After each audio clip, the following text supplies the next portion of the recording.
Good afternoon.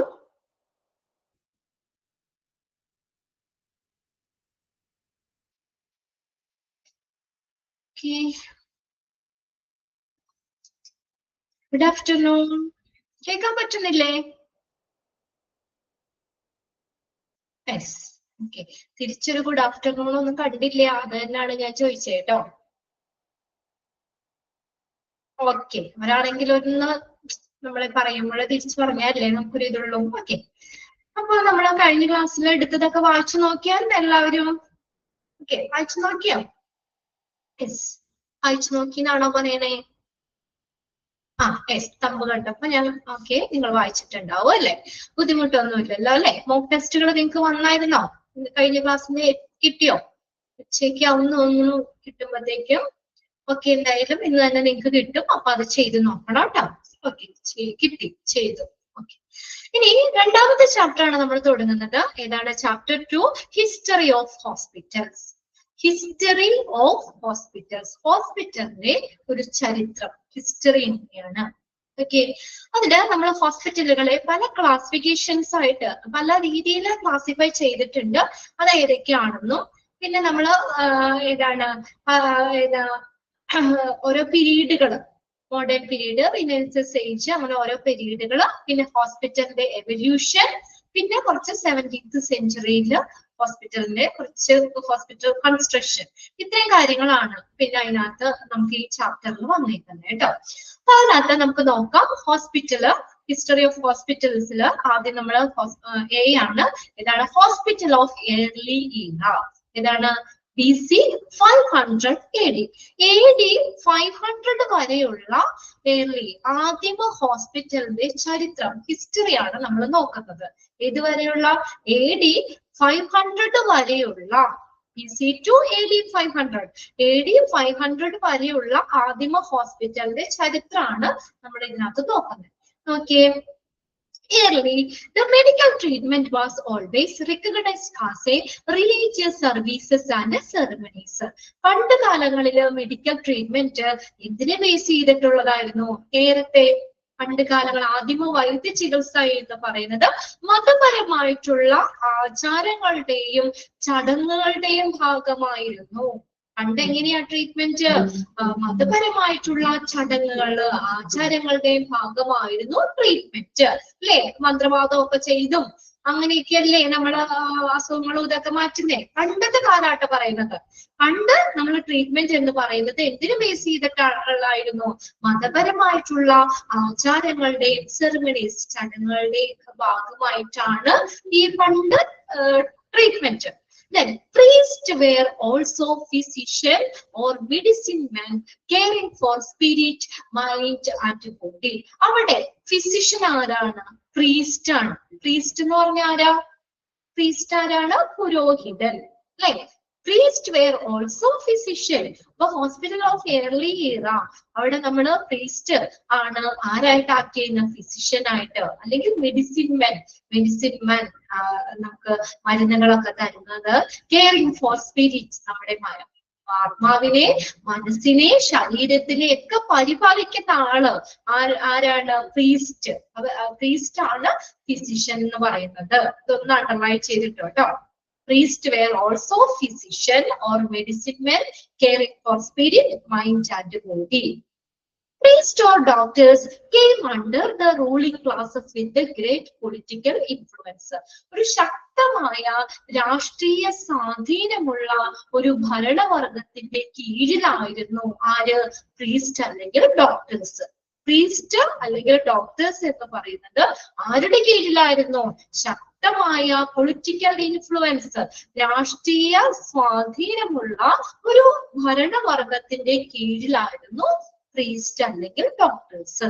Temples or hospitals were also meeting places. അവരുടെ meeting place എവിടെയാണ്? Temples അല്ലെങ്കിൽ hospitals ആണ് ഇവിടെ മീറ്റിംഗ് പ്ലേസ് എന്ന് പറയുന്നത്. അപ്പൊ ആ ഒരു പാരഗ്രാഫില് ഫസ്റ്റ് സെന്റൻസ് ഒന്ന് അണ്ടർലൈൻ ചെയ്തിട. പണ്ട് കാലത്ത് ആദിമകാലത്ത് വൈദ്യ ചികിത്സ എന്തിനെ ബേസ് ചെയ്തിട്ടായിരുന്നു എന്നാ പറഞ്ഞേ? മതപരമായിട്ടുള്ള ചടങ്ങുകളുടെയും ആചാരങ്ങളുടെയും ഒക്കെ ഭാഗമായിരുന്നു അല്ലെ?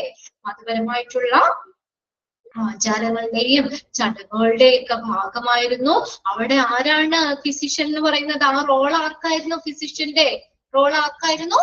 പ്രീസ്റ്റ്. അണ്ടർലൈൻ ചെയ്യാട്ടോ. Priest were also physician. ഫിസിഷ്യനായിട്ട് ആക്ട് ചെയ്യുന്നത് ആരാ? പ്രീസ്റ്റ് ആണ്. ഇനി ഇവര് പ്രീസ്റ്റ് അല്ലെങ്കിൽ ഡോക്ടേഴ്സ് എന്ന് പറയുന്നത് ശക്തമായ രാഷ്ട്രീയ സ്വാധീനമുള്ള ഒരു ഭരണവർഗത്തിന്റെ കീഴിലായിരുന്നു. ഇനി അവരുടെ മീറ്റിംഗ് പ്ലേസ് ചെയ്ത ടെമ്പിൾസ് ഓർ ഹോസ്പിറ്റൽസ്. ഇത്രയും കാര്യങ്ങൾ കിട്ടിയോ? ക്ലിയർ ആയോ? ഓക്കെ. ഇനി അവിടെ നമ്മൾ നോക്കിയേ, ഹോസ്പിറ്റൽ ഓഫ് ഏർലി ഇറ BC to 500 AD. 500 വരെയുള്ള ഹോസ്പിറ്റലിന്റെ ചരിത്രം നമ്മൾ പറയുന്നത്. അവിടെ നമുക്ക് ഹോസ്പിറ്റലുകളെ നമുക്ക് അവിടെ 5 രീതിയിലാണ് തിരിച്ചേക്കുന്നത്. ഒന്നാമത്തെയാണ് മെസോപ്പൊട്ടാമിയൻ ഹോസ്പിറ്റൽസ്. മെസോപ്പൊട്ടാമിയൻ ഹോസ്പിറ്റൽസ്, ഗ്രീക്ക് ഹോസ്പിറ്റൽ രണ്ടാമത്തെ, മൂന്നാമത്തെ റോമൻ ഹോസ്പിറ്റൽസ്, നാലാമത്തെ അറബിക് ഹോസ്പിറ്റൽസ്, അഞ്ചാമത്തെയാണ് ഇന്ത്യൻ ഹോസ്പിറ്റൽസ്. അപ്പൊ 5 രീതിയിലാണ് അവിടെ ഹോസ്പിറ്റലുകൾ തിരിച്ചിരിക്കുന്നത്. ആ പേരുകൾ നോട്ട് ചെയ്യുക. Mesopotamian hospital, Greek hospitals, Roman hospitals, Arabic hospital, Indian hospitals. Okay. ഇനി Mesopotamian hospitals.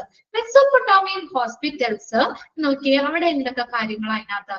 Medicine as an organised being first appeared 4000 years ago in the ancient region of Southwest Asia known as Mesopotamia. ഒന്ന് underline ചെയ്തേ. ഒരു സംഘടിതമായിട്ടുള്ള ഒരു അസ്തിത്വം എന്ന നിലയില് നമുക്ക് ഈ മെഡിസിൻ എവിടെയാണ് ആദ്യമായിട്ട് പ്രത്യക്ഷപ്പെട്ടത്? South west Asia known as Mesopotamia. Mesopotamia എന്ന സ്ഥലത്താണ് ആദ്യമായിട്ട് ഏകദേശം 4000 വർഷങ്ങൾക്ക് മുമ്പ് ഈ വൈദ്യശാസ്ത്രം, മെഡിസിൻ പ്രത്യക്ഷപ്പെട്ടത് ആണ്. മെസോപ്പൊട്ടാമിയ എന്ന പ്രദേശത്ത് ഏകദേശം 4000 വർഷങ്ങൾക്ക് മുമ്പ് മെഡിസിൻ പ്രത്യക്ഷപ്പെട്ടത്. അത് അങ്ങനെ തന്നെ ചോദിക്കാം കേട്ടോ. Medicine first appeared in 4000 years ago in the ancient region of Southwest Asia known as Mesopotamia. അതൊന്ന് അണ്ടർലൈൻ ചെയ്ത് വെച്ചേ. സൗത്ത് വെസ്റ്റ് ഏഷ്യ, തെക്ക് പടിഞ്ഞാറൻ ഏഷ്യയിലെ മെസോപ്പൊട്ടാമിയ എന്ന സ്ഥലത്താണ് മെഡിസിൻ ആദ്യമായിട്ട് ഏകദേശം 4000 വർഷങ്ങൾക്ക് മുമ്പ് പ്രത്യക്ഷപ്പെട്ടത്. ഇനി ഹുമറാബിസ് കോഡ്, അവിടെ നമ്മൾ ഡോക്ടേഴ്സിനെ പ്രാക്ടീസ് ചെയ്യാൻ ഉപയോഗിച്ച നിയമമാണ് ഹുമറാബിസ് കോഡ്. ഒന്ന് അണ്ടർലൈൻ ചെയ്തോ കേട്ടോ. Hammurabi's code was the rule for the practice of the doctors.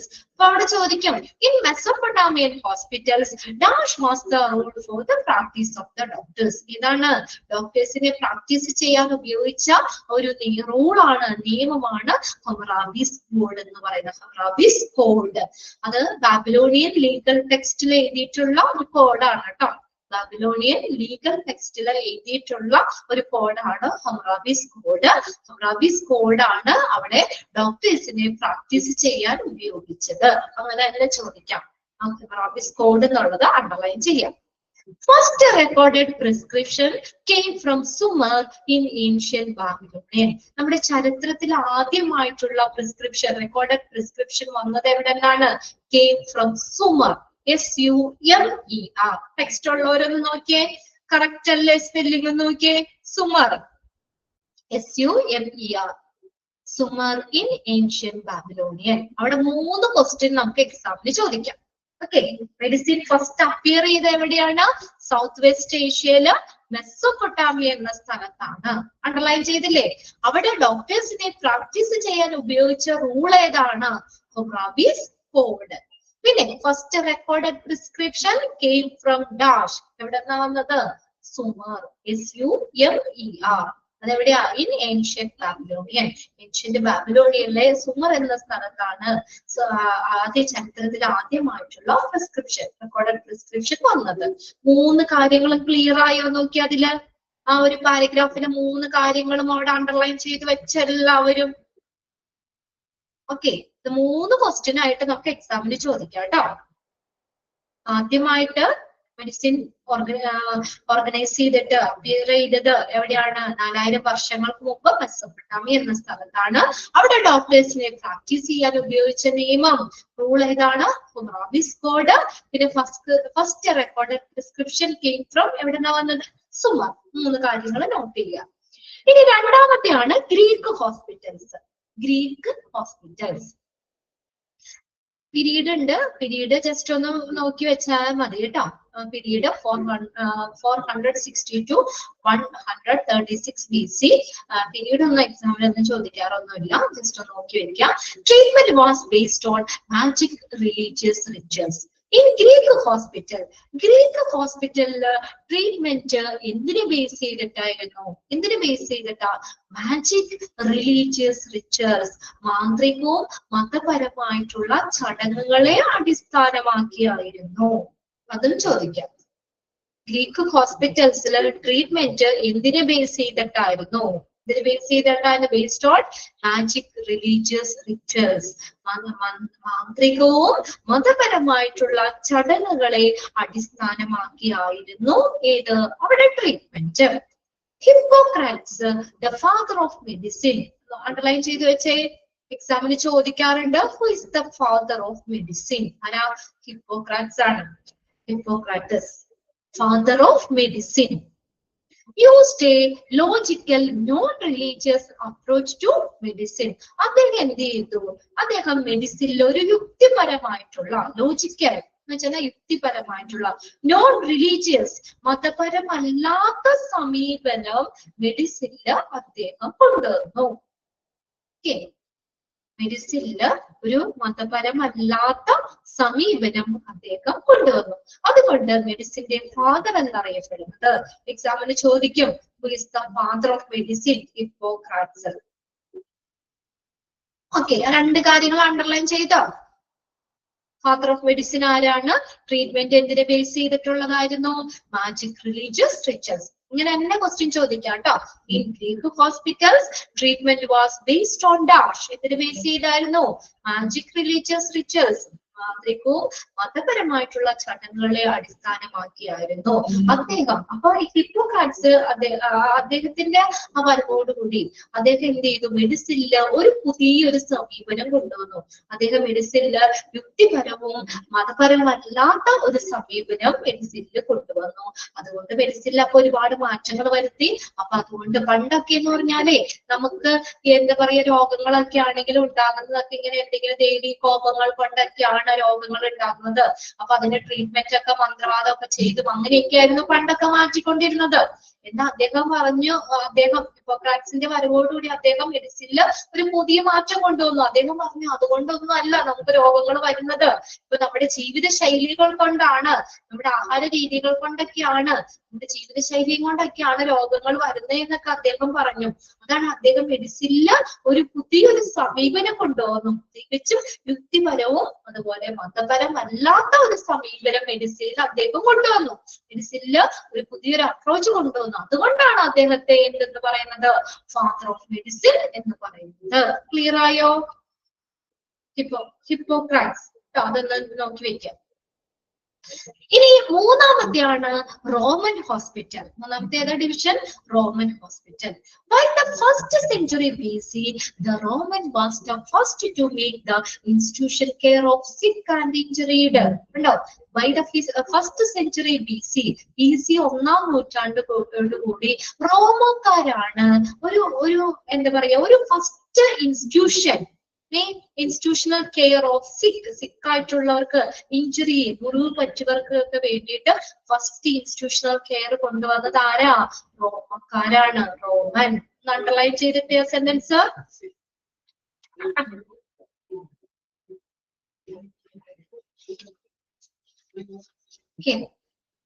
Roman. By the 1st century BC, ഒന്നാം നൂറ്റാണ്ടോടുകൂടി റോമക്കാരെന്ത് ചെയ്തു? First to make institutional care. ആർക്ക് വേണ്ടി? ഫോർ സിക്ക്, രോഗികൾക്കും അതുപോലെ ഇഞ്ചുറി സംഭവിച്ചിട്ടുള്ളവർക്കൊക്കെ വേണ്ടിയിട്ട്, രോഗമുള്ളവർക്കും മുറിവ് പറ്റിയവർക്കൊക്കെ വേണ്ടിയിട്ട് ആദ്യത്തെ institutional care, first to make the institutional care ആര്? റോമൻ.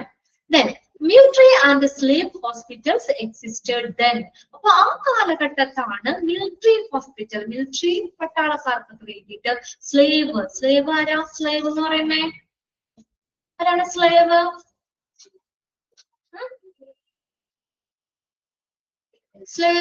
ആരാ? സ്ലേവ് അടിമകള് അല്ലെ? അടിമകൾക്കും അടിമകള് ഓക്കെ. മിലിറ്ററി അടിമകൾക്കും പട്ടാളക്കാർക്കും ഒക്കെ വേണ്ടിയിട്ട് ആ കാലത്ത് ഹോസ്പിറ്റൽ വന്നു. Military and slave hospital existed then. ഏത് പീരീഡ്? ഏത് കാലഘട്ടത്താ? റോമൻ പീരീഡിലാണ് വന്നത്. റോമാക്കാരുടെ കാലഘട്ടത്താണ് അടിമകൾക്കും സൈനികർക്കും വേണ്ടിയിട്ട് ഹോസ്പിറ്റല് ഉണ്ടായിരുന്നത്. അക്കാലത്ത് അതായത് ഏത് പീരീഡിൽ? Which of the following period military and slave hospital existed? ഏത് പീരീഡ് എന്ന് ചോദിക്കുമ്പോൾ നമുക്ക് എന്താ? റോമൻ പീരീഡ് അല്ലേ? റോമൻ കാലഘട്ടത്തിലല്ലേ മിലിറ്ററി സ്ലേവ് ഹോസ്പിറ്റൽ വന്നത്? ഏത് കാലഘട്ടത്താണ്? Roman period. അല്ലെ റോമൻ ഹോസ്പിറ്റലുകൾ ആ ഒരു കാലഘട്ടത്തിലാണ് അടിമകൾക്കും സൈനികർക്കും ഒക്കെ വേണ്ടിയിട്ട് പുതിയ ഒരു ഹോസ്പിറ്റല് നിലവിൽ വന്നത്. അടുത്തതാണ് അറബിക് ഹോസ്പിറ്റൽ. നാലാമത്തെ ഏതാണ്? Arabic hospital. The Roman military hospital and a few Christian hospital were no match for the number. എണ്ണത്തിന്റെ കാര്യത്തിലോ ഓർഗനൈസേഷന്റെ കാര്യത്തിലോ എക്സലൻസ് മികവിന്റെ കാര്യത്തിലോ ഒന്നും അറബിക് ഹോസ്പിറ്റലിനോളം വലുതായിരുന്നില്ല. അപ്പോ ഈ അറബിക് ഹോസ്പിറ്റലിന്റെ സമയത്ത് കുറച്ച് റോമൻ മിലിറ്ററി ഹോസ്പിറ്റലുകളും കുറച്ച് ക്രിസ്ത്യൻ ഹോസ്പിറ്റലും ഒക്കെ ഉണ്ട്. അപ്പൊ അതെന്ന് പറഞ്ഞു കഴിഞ്ഞാൽ ഹോസ്പിറ്റലുകള് എണ്ണം നമ്പറിന്റെ കാര്യത്തിലോ ഓർഗനൈസേഷന്റെ കാര്യത്തിലോ അല്ലെങ്കിൽ എക്സലൻസ് മികവിന്റെ കാര്യത്തിലോ ഒന്നും അറബിക് ഹോസ്പിറ്റലിനോളം വലുതായിരുന്നില്ല. അപ്പൊ ഏത് ഹോസ്പിറ്റലാ വലുത്? അത്രയും ഉള്ളതായിരുന്നില്ല. അറബിക് ഹോസ്പിറ്റലിനോളം മികവുണ്ടായിരുന്നില്ല. അപ്പൊ ഏത് ഹോസ്പിറ്റൽ? റോമൻ ഹോസ്പിറ്റലാണോ? റോമൻ മിലിറ്ററി ഹോസ്പിറ്റൽസ് ആണോ? അത് അറബിക് ഹോസ്പിറ്റലാണോ? മികവിന്റെ കാര്യത്തില്, നമ്പറിന്റെ കാര്യത്തില്, ഓർഗനൈസേഷന്റെ കാര്യത്തില് മികവ്, ഇതിന്റെ കാര്യത്തില് ഏതാ മുന്നിൽ നിൽക്കുന്ന? ഏത് ഹോസ്പിറ്റൽ? അറബിക് ഹോസ്പിറ്റൽ തന്നെ അല്ലേ? അറബിക് ഹോസ്പിറ്റൽ തന്നെയാണ് മുന്നിൽ നിൽക്കുന്നത്. ഇപ്പൊ എണ്ണം വെച്ച് നോക്കുമ്പോഴും റോമൻ മിലിറ്ററി ഹോസ്പിറ്റലിനേക്കാളും അറബിക് ഹോസ്പിറ്റൽ എണ്ണത്തിലും കൂടുതൽ ഉണ്ട്. മികവിന്റെ കാര്യത്തിലും ഓർഗനൈസേഷൻ സംഘടിപ്പിക്കല് അതിന്റെയൊക്കെ കാര്യത്തിലും ഒക്കെ ഏതാണ്? അറബിക് ഹോസ്പിറ്റൽ തന്നെയാണ് ബെറ്റർ എന്ന് പറയുന്നത്. എണ്ണത്തിന്റെ കാര്യത്തിലോ ഓർഗനൈസേഷന്റെ കാര്യത്തിലോ മികവിന്റെ കാര്യത്തിലോ ഒന്നും അറബിക് ഹോസ്പിറ്റലിനോളം വലുതായിരുന്നില്ല. അടുത്തതാണ് ഇന്ത്യൻ ഹോസ്പിറ്റൽസ്. ഇനി അഞ്ചാമത്തെ ഇന്ത്യൻ ഹോസ്പിറ്റൽ ആണ്. Historical record shows that efficient hospital were build in India by 600 BC. Underline ചെയ്തിട്ടോ.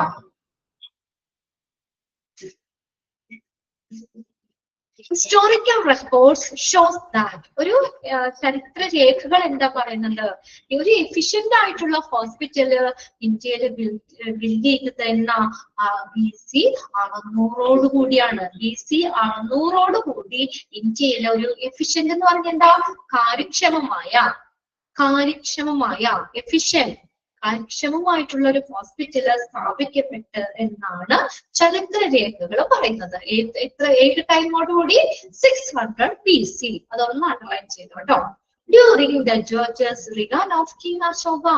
Georges reign of king Ashoka എന്ന് പറഞ്ഞാൽ എന്താ? മഹാനായ അശോക ചക്രവർത്തി.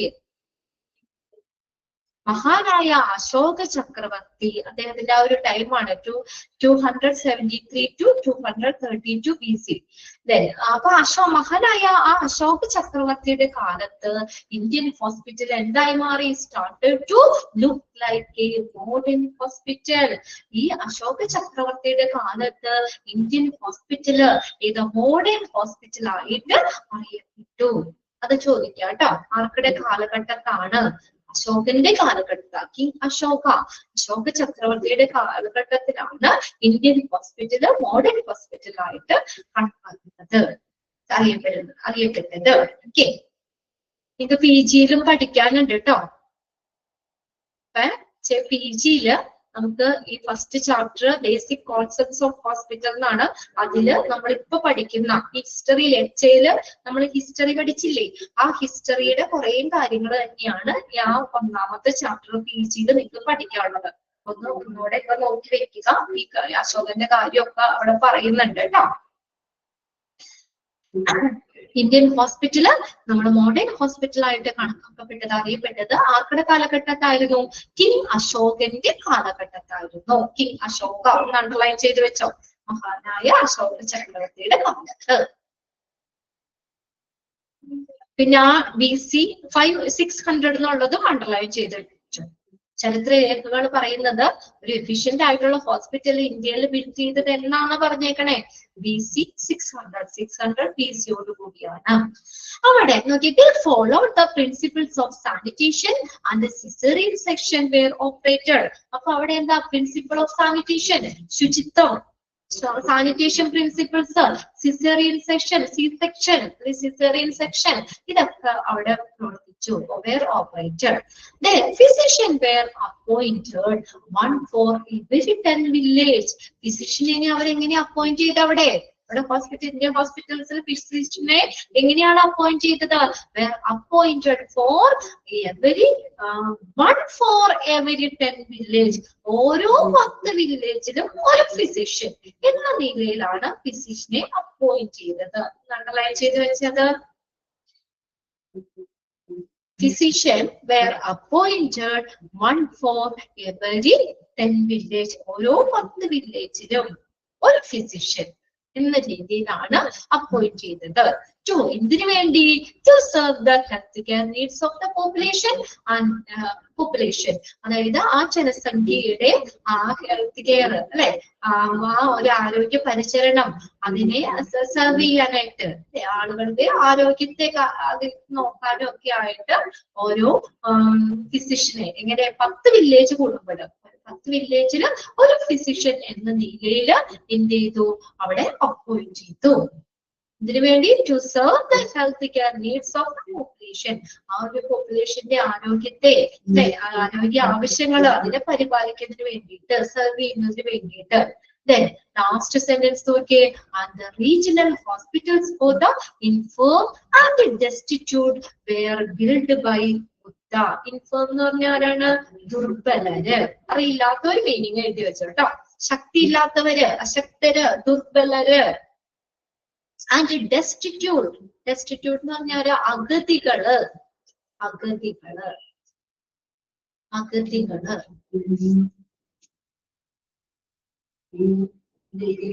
Okay. അപ്പോ the regional hospitals for the infirm and destitute were built by ആരാ നിർമ്മിച്ചത്? ബുദ്ധന്റെ കാലഘട്ടത്തിലാണ് അഗതികൾക്കും ആരില്ലാത്തവര്, ആശ്രയമില്ലാത്തവര്, അഗതികൾക്കും ദുർബലർക്കും ഒക്കെ വേണ്ടിയിട്ട് ഒരു റീജിയണൽ ഹോസ്പിറ്റല് ബിൽഡ് ചെയ്തത്, നിർമ്മിച്ചത്. ആരുടെ കാലഘട്ടത്ത്? ബുദ്ധന്റെ കാലഘട്ടത്തിൽ. അതൊന്ന് അണ്ടർലൈൻ ചെയ്ത് വെച്ചേ. Regional hospitals for the infirm and destitute were built by Buddha. ബുദ്ധന്റെ കാലഘട്ടത്തിലാണ്. അപ്പൊ അങ്ങനെ നമ്മുടെ ഹോസ്പിറ്റൽ ഓഫ് ഏർലി ഇയറയില് നമ്മൾ 5 തരത്തിലാണ് ഹോസ്പിറ്റലുകളെ തിരിച്ചിരിക്കുന്നത്. Mesopotamian hospital, Greek hospital, Roman hospital, Arabic hospitals, Indian hospitals. Clear ആണോ? ഒന്ന് പെട്ടെന്ന് നോക്കി വായിച്ചു നോക്കി, ഓടിച്ചൊന്ന്. യെസ്, പെട്ടെന്ന് കംഫർട്ടല്ലോ. ഓക്കെ ആണല്ലേ? വലിയ ബുദ്ധിമുട്ടൊന്നും ഇല്ലല്ലോ അല്ലെ? ഹിസ്റ്ററി അല്ലേ, നമുക്കത് കേട്ടിരിക്കാം.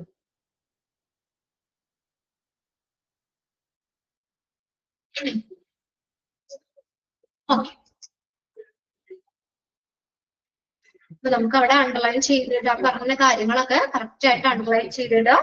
ഫസ്റ്റത്തേല് നമ്മൾ പറഞ്ഞത് നമുക്ക് ആ മെസോപ്പൊട്ടാമിയ എന്നുള്ളത് അണ്ടർലൈൻ ചെയ്യണം, ഹമ്മുറാബിസ് കോഡ് എന്നുള്ളത് അണ്ടർലൈൻ ചെയ്യണം, പിന്നെ സുമർ എന്നുള്ളതും അണ്ടർലൈൻ ചെയ്യണം. പിന്നെ അടുത്ത ട്രീറ്റ്മെന്റ്, ഗ്രീക്ക് ഹോസ്പിറ്റലിലെ ട്രീറ്റ്മെന്റ് മാജിക് റിലീജിയസ് റിച്വൽസ് അല്ലെ, മാന്ത്രികവും അതുപോലെ തന്നെ മതപരമായിട്ടുള്ള ചടങ്ങുകളൊക്കെ അടിസ്ഥാനപ്പെടുത്തിയതാണ് ഹിപ്പോക്രാറ്റ്സ്. അദ്ദേഹമാണ് മെഡിസിന്റെ ഫാദർ എന്ന് അറിയപ്പെടുന്നത്. പിന്നെ അടുത്തത് റോമൻ ഹോസ്പിറ്റലിലേക്ക് വന്നു. ഇവിടെ നമ്മള് ഫസ്റ്റ് ഇൻസ്റ്റിറ്റ്യൂഷണൽ കെയർ കൊണ്ടുവന്നത് റോമാക്കാരാണ് ഈ ഫസ്റ്റ് സെഞ്ചുറി BC കൂടി. പിന്നെ മിലിറ്ററി സ്ലേവ് ഹോസ്പിറ്റൽ നിലനിന്നതും റോമൻ പീരീഡിലാണ്. അതൊന്ന് നോട്ട് ചെയ്യുക. പിന്നെ അറബിക് ഹോസ്പിറ്റലാണ്, അതായത് നമ്മള് കുറച്ച് റോമൻ മിലിറ്ററി ഹോസ്പിറ്റലും ക്രിസ്ത്യൻ ഹോസ്പിറ്റലും ഒക്കെ നമ്പറിന്റെ കാര്യത്തിലോ ഓർഗനൈസേഷന്റെ കാര്യത്തിലോ എക്സലൻസിന്റെ കാര്യത്തിലോ ഒന്നും അറബിക് ഹോസ്പിറ്റലിനോളം വലുതായിരുന്നില്ല. അതായത് റോമൻ മിലിറ്ററി ഹോസ്പിറ്റലിനെ ക്രിസ്ത്യൻ ഹോസ്പിറ്റലിനെ ഒക്കെ വെച്ച് നോക്കുമ്പോൾ അറബിക് ഹോസ്പിറ്റൽ തന്നെയാണ് ബെറ്റർ. പിന്നെ അടുത്തതാണ് ഇന്ത്യൻ ഹോസ്പിറ്റലിലേക്ക് വന്നു നമ്മള്. എന്താണ് ചരിത്രരേഖകൾ പറയുന്നതനുസരിച്ച് ഒരു എഫിഷ്യന്റ് ഹോസ്പിറ്റൽ വന്നത് 600 BC കൂടിയാണ്. അവിടെ നമ്മൾ കിങ് അശോകന്റെ കാര്യം പറഞ്ഞു. അശോകന്റെ കാലഘട്ടത്തിലാണ് ഇന്ത്യൻ ഹോസ്പിറ്റൽ മോഡേൺ ഹോസ്പിറ്റൽ ആയിട്ട് കണക്കാക്കപ്പെട്ടത്. പിന്നെ അവിടെ ഏതാ ഫോളോ ചെയ്ത principle of sanitation, caesarean section operated. പിന്നെ ഫിസിഷ്യൻ അപ്പോയിന്റ് ചെയ്തത് എങ്ങനെയാണെന്ന് പറഞ്ഞേ, 10 വില്ലേജിന് ഒരു ഫിസിഷ്യൻ എന്ന നിലയിലാണ് അവിടെ അപ്പോയിന്റ് ചെയ്തത്. പിന്നെ നമ്മൾ പറഞ്ഞത് എന്തിനാണ് ഫിസിഷ്യൻ അപ്പോയിന്റ് ചെയ്തത്? To serve the health care need of the population. ആ ഒരു ജനസംഖ്യയുടെ ആരോഗ്യ ആവശ്യങ്ങള് അതിനെ പരിപാലിക്കുന്നതിന് വേണ്ടിയിട്ട്. പിന്നെ നമ്മൾ ലാസ്റ്റ് സെന്റൻസ് അണ്ടർലൈൻ ചെയ്യാൻ പറഞ്ഞു. Regional hospital inform and destitute ആരെ ബിൽഡ് ചെയ്തത്? ബുദ്ധ, BUDDH, ബുദ്ധ. ഇനി രണ്ടാമത് നമ്മൾ പോകുകയാണ് ഹോസ്പിറ്റൽ ഓഫ് മിഡിൽ ഏജസ്, മധ്യകാലഘട്ടത്തിലെ hospital. Middle ages 500 to 1500 AD. Hospital construction increased in Europe during the Middle Age for the following reasons. So Middle Age ആയപ്പോഴത്തേക്ക് എന്ത് പറ്റിയെന്നറിയോ? ഹോസ്പിറ്റലിന്റെ കൺസ്ട്രക്ഷൻ കൂടി. ഹോസ്പിറ്റൽ നിർമ്മിക്കുന്നത് കൂടിയെന്ന്. എവിടെ? യൂറോപ്പില്. മിഡിൽ ഏജ് ആയപ്പോഴത്തേക്കും മധ്യഘട്ടമാക്കി ആയപ്പോഴത്തേക്കും മിഡിൽ ഏജ് ആയപ്പോഴത്തേക്കും ഹോസ്പിറ്റൽ കൺസ്ട്രക്ഷൻ യൂറോപ്പിൽ കൂടി. എന്തുകൊണ്ടാ കൂടാൻ കാരണം? 2 റീസൺ ആണ് അവിടെ കൊടുത്തേക്കണേ. എന്തൊക്കെ റീസൺ കൊണ്ടാണ് പറഞ്ഞേക്കണേ? For the following reason. എന്തൊക്കെ കാരണങ്ങൾ കൊണ്ടാണ് യൂറോപ്പിൽ ഹോസ്പിറ്റൽ കൺസ്ട്രക്ഷൻ ഇൻക്രീസ് ചെയ്തത്, കൂടിയത്? ഒന്നാമത് നോക്കിയേ, Pope Innocent III in 1198 advised and pursued. Advise ചെയ്യാന്ന് വെച്ചാൽ ഉപദേശിക്കുക. ഉപദേശിച്ചു, പെർസ്യൂഡഡ്. എന്താ വെറുതെ ഉപദേശം മാത്രമല്ല അദ്ദേഹം കൊടുത്തേ, എന്ത് ചെയ്തു? പെർസ്യൂഡഡ്, പ്രോത്സാഹനം കൊടുത്തു, പ്രോത്സാഹിപ്പിക്കുക. ആരെ? Wealthy Christian to build hospital in every town. കണ്ടോ? മറ്റത് നമ്മൾ പറഞ്ഞത് 10 വില്ലേജിലൊക്കെ അവിടെ ഏതാണ് അശോകന്റെ കാലഘട്ടത്തിൽ പറഞ്ഞത് 10 വില്ലേജ് കൂടുമ്പോ ഒരു ഫിസിഷ്യനൊക്കെ ആയിരുന്നു. എന്നാൽ മിഡിൽ ഏജ് ആയപ്പോഴത്തേക്ക് എന്തായി? ഹോസ്പിറ്റലിന്റെ കൺസ്ട്രക്ഷൻ കൂടി. അതിനുള്ള 2 കാരണമാണ് നമ്മൾ പറയുന്നത്. ഒന്നാമത്തെ എന്താ? പോപ്പ് ഇന്നസെന്റ് III എന്ത് ചെയ്തു? അദ്ദേഹം ആ വെൽത്തി ക്രിസ്ത്യൻസിനോട് എന്ത് പറഞ്ഞു? അദ്ദേഹം അഡ്വൈസ് ചെയ്തു. അതുപോലെ ഉപദേശം മാത്രം കൊടുക്കല്ലേ ഇതേ, അതിന് വേണ്ട പ്രോത്സാഹനങ്ങൾ കൊടുത്തു. എന്തിന്? To build a hospital in every town. എല്ലാ ടൗണിലും ഹോസ്പിറ്റൽ സ്ഥാപിക്കാനായിട്ട്, ഹോസ്പിറ്റൽ നിർമ്മിക്കാനായിട്ട് ഇന്നസെന്റ് III എന്ത് ചെയ്തു? അഡ്വൈസ് ചെയ്തു, പെർസ്യൂഡഡ്, അതിനുവേണ്ട പ്രോത്സാഹനവും കൊടുത്തു. അല്ലെ? നമുക്ക് നല്ല പ്രോത്സാഹനമൊക്കെ ചെയ്യുമ്പോൾ നമുക്കത് ചെയ്യാൻ തോന്നുന്നില്ലേ? ഉപദേശിച്ചു, ഹോസ്പിറ്റൽ വെക്കണം എന്നൊക്കെ പറഞ്ഞു, അത് വേണ്ട. അതുപോലെ തന്നെ അതിന് വേണ്ട പ്രോത്സാഹനം കൊടുത്തു. ഇല്ലേ? അങ്ങനെ തരുമ്പോ നമുക്കൊരു മോട്ടിവേഷൻ ആവില്ലേ? അപ്പൊ നമുക്ക് അങ്ങനെ ഹോസ്പിറ്റൽ കൺസ്ട്രക്ഷൻ കൂടി യൂറോപ്പില്. പിന്നെ രണ്ടാമത്തെ ഒരു കാരണം എന്താന്ന് നോക്കിയേ, ഇൻക്രീസ്ഡ് റവന്യൂ. എന്താ? വർദ്ധിച്ച വരുമാനം. അവർക്ക് നല്ല റവന്യൂ എന്ന് വെച്ചാൽ വരുമാനം. ഇൻക്രീസ്ഡ്, വർദ്ധിച്ച വരുമാനം. എങ്ങനെയാ വരുമാനം കിട്ടിയത് നോക്കിയേ? Available from the commerce with crusaders. Crusaders എന്ന് പറഞ്ഞാൽ കുരിശുദ്ധക്കാർ. അറിയില്ലാത്തൊരു മീനിങ് ഒന്ന് എഴുതി വെച്ചോ കേട്ടോ. ക്രൂസൈഡേഴ്സ്, കുരിശുദ്ധക്കാർ. കുരിശുദ്ധക്കാരുമായിട്ടുള്ള കൊമേഴ്സ്, വ്യാപാരത്തില് വാണിജ്യത്തില് ഉണ്ടായിട്ടുള്ള വർദ്ധിച്ച വരുമാനം. പൈസ കൂടിക്കഴിഞ്ഞാൽ നമുക്ക് എന്ത് വേണമെങ്കിലും ചെയ്യാലോ, അല്ലെ? നമ്മുടെ കയ്യിൽ കുറെ കാശുണ്ടെങ്കിൽ നമുക്ക് വീട് വയ്ക്കോ, കാറ് മേടിക്കോ, ഹോസ്പിറ്റലിൽ കിട്ടോ, എന്ത് വേണമെങ്കിലും ചെയ്യാൻ പാടില്ലേ? അപ്പൊ ഇവർക്ക് എന്താ? യൂറോപ്പിലുള്ളവർക്ക് എന്ത് പറ്റി? ആ ക്രൂസൈഡേഴ്സ്, കുരിശുദ്ധക്കാരുമായിട്ടുള്ള വാണിജ്യത്തിലുണ്ടായ വർദ്ധിച്ച വരുമാനവും എന്തിന് കാരണമായി?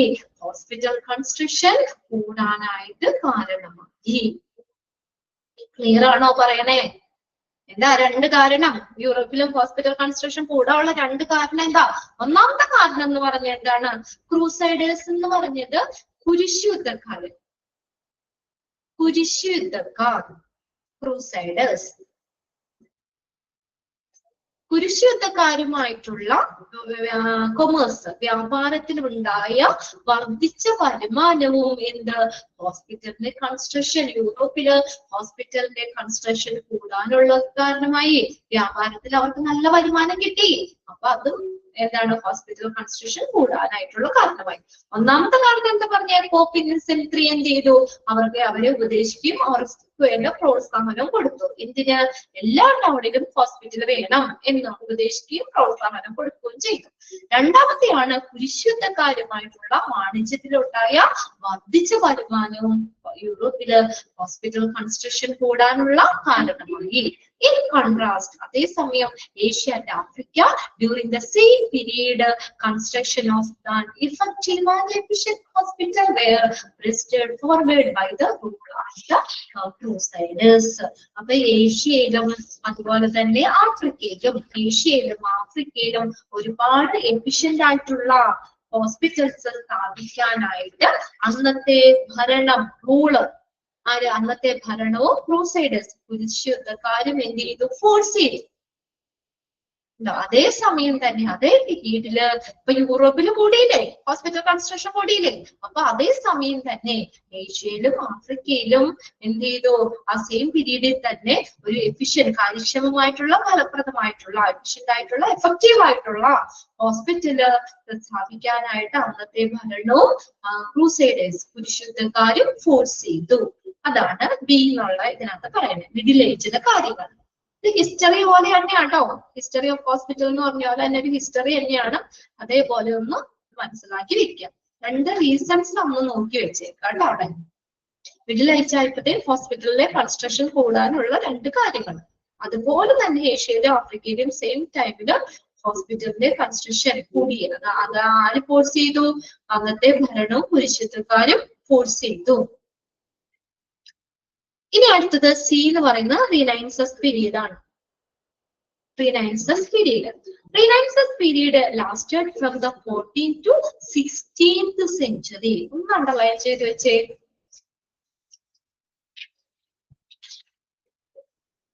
റിനൈൻസസ് പീരീഡ്, റിനൈൻസസ് ഏജ്. ആ ഇയർ ഒന്ന് നോക്കി വെച്ചാൽ മതി കേട്ടോ. എന്താണ് 1500 to 1700 AD. റിനൈൻസസ് എന്ന് പറഞ്ഞത് നവോത്ഥാന കാലഘട്ടം. നവോത്ഥാന കാലഘട്ടം.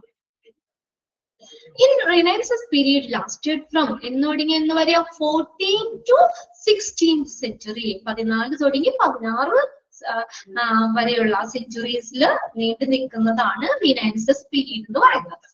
Towards the end of the 15th century, ഇനി 15th centuryയുടെ അവസാനത്തില് many cities and towns supported some kind of institutional health care. At the end of the 15th centuryയുടെ അവസാനം ധാരാളം സിറ്റിയും ടൗണും സപ്പോർട്ട് ചെയ്തു. എന്തിന്? some kind of institutional health care. ചില തരത്തിലുള്ള institutional health care സ്ഥാപിക്കാൻ സിറ്റീസും എന്ത് ചെയ്തു? ടൗണും സപ്പോർട്ട് ചെയ്തു. Okay, 15th centuryയുടെ അവസാനം എന്താണ്? The towns, many cities and towns support ചെയ്തു. എന്തിന്? some kind of institutional health care. ഇനി അടുത്ത ഡി എന്ന് പറഞ്ഞാൽ മോഡേൺ പീരീഡ് ആണ്. മോഡേൺ പീരീഡ് 1750 to 1915 AD അതുവരെയുള്ള കാലഘട്ടമാണ് മോഡേൺ പീരീഡ് എന്ന് പറയുന്നത്. Okay, the first incorporated hospital. Incorporated എന്ന് പറഞ്ഞാൽ എന്താ? സംയോജിത ആശുപത്രി. പലതിനെയും സംയോജിപ്പിച്ചുകൊണ്ടുള്ള സംയോജിത ആശുപത്രിയാണ്. പല ഡിപ്പാർട്ട്മെന്റുകളെയൊക്കെ സംയോജിപ്പിച്ചുകൊണ്ടുള്ള ഒരു ഇൻകോർപ്പറേറ്റഡ് ഹോസ്പിറ്റല് അമേരിക്കയില് ഫസ്റ്റ് ഇൻകോർപ്പറേറ്റഡ് ഹോസ്പിറ്റൽ എന്ന് പറഞ്ഞത് ഏതാണ്? Pennsylvania hospital in Philadelphia. മിക്ക ക്വസ്റ്റ്യൻ പേപ്പറിലും ചോദിക്കുന്നതാണ് കേട്ടോ. The first incorporated hospital in America was the dash. ഇതാണ് അമേരിക്കയിലെ first incorporated hospital Pennsylvania hospital in Philadelphia. എവിടെയുള്ളത്? ഫിലാഡൽഫിയ. അല്ലെ? അണ്ടർലൈൻ ചെയ്ത് വെച്ച sentence. Massive government involvement in healthcare began in 1926 with the return of war heroes from the World War I. Massive government involvement in healthcare began in 1926 with the return of war heroes from the World War I. The first World War heroes ഗവൺമെന്റുമായിട്ട് കൂടി ചേർന്നിട്ട് health care ആരംഭിക്കാൻ 1926 പ്രേരിപ്പിച്ചു. എന്താ പറഞ്ഞേക്കുന്നത്? ഗവൺമെന്റുമായിട്ട് കൂടി ചേർന്നിട്ട് 1926 ആര് first world വാറിലെ heroes ഗവൺമെന്റുമായിട്ട് കൂടി ചേർന്നിട്ട് ഒരു 1926 ഒരു ഹെൽത്ത് കെയർ ആരംഭിക്കാനായിട്ട് പ്രയത്നിച്ചു. അതിനകത്ത് ആ മോഡേൺ പീരീഡില് ആ പെൻസിൽവേനിയ ഹോസ്പിറ്റൽ ഫിലാഡൽഫിയ എന്നുള്ളത് ഒന്നാണ് ചെയ്ത് വെച്ചേക്കാം കേട്ടോ. എക്സാമിന് ചോദിക്കാറുണ്ടത് ഇങ്ങനെ തന്നെ ചോദിക്കും question. The first incorporated hospital in America was the dash. ഏതാണ്? പെൻസിൽവേനിയ ഹോസ്പിറ്റൽ. എവിടെയാണ്? ഇൻ ഫിലാഡൽഫിയ. ഓക്കെ, അപ്പൊ അത്രയാണ് നമ്മുടെ ആ കാലഘട്ടങ്ങൾ പറയുന്നത് കേട്ടോ. ഹോസ്പിറ്റൽ ഓഫ് ഏർലിയറയില് നമ്മുടെ മെസൊപ്പൊട്ടാമിയ 5 തരം ഹോസ്പിറ്റലുകളെ കുറിച്ച് പഠിച്ചു. പിന്നെ ബിയില് ഹോസ്പിറ്റൽ ഓഫ് ഏർലിയറയിലെ 5 തരത്തിലുള്ള ഹോസ്പിറ്റൽ ഏതൊക്കെയാണെന്ന് നോക്കാം. പിന്നെ മിഡിൽ ഏജ് ഹോസ്പിറ്റലുകൾ പറഞ്ഞു. റിനൈസൻസ് ഏജ് നവോത്ഥാന കാലഘട്ടത്തിൽ പറഞ്ഞു. പിന്നെ അടുത്ത് മോഡേൺ പീരീഡില് പറഞ്ഞു. ഇനി നമ്മുടെ ഹോസ്പിറ്റൽ എവല്യൂഷൻ ആണ് കിടക്കുന്നത്. Indian scenario, pre independence. Scenario എന്ന് പറഞ്ഞാൽ എന്താ? രംഗം. എന്തിനു മുന്നുള്ളത്? Pre independence. ഇൻഡിപെൻഡൻസിന് മുന്നുള്ള ഇന്ത്യയിലെ പല രംഗങ്ങൾ ഹോസ്പിറ്റലിന്റെ എവല്യൂഷൻ ആണ് പറയുന്നത്. Hospital evolution, Indian scenario, pre independence. ഇൻഡിപെൻഡൻസിന് മുന്നുള്ള ഹോസ്പിറ്റലിന്റെ എവല്യൂഷൻ.